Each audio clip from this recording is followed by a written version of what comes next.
బ్రిటన్‌లో కొత్త ప్రభుత్వం కొత్తగా తీసుకుంటున్నటువంటి విషయాలు చాలా కీలకమైనటువంటి వ్యవహారం. ఏంటయ్యా అంటే ఆహ్, ఈ ప్రధానమైనటువంటి విషయం ఇక్కడ మారుతోంది.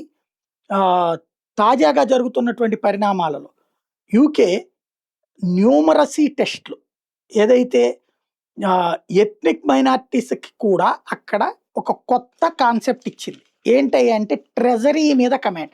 ఇప్పటిదాకా బ్రిటన్‌లో ట్రెజరీ యాక్టివిటీస్‌కి సంబంధించి అంటే ఆ దేశపు ఆర్థిక వ్యవహారాలకు సంబంధించి బయట వాళ్ళకి అవకాశం ఉండేది కాదు. బ్రిటిష్ జాతీయులకు మాత్రమే అవకాశం ఉండేది.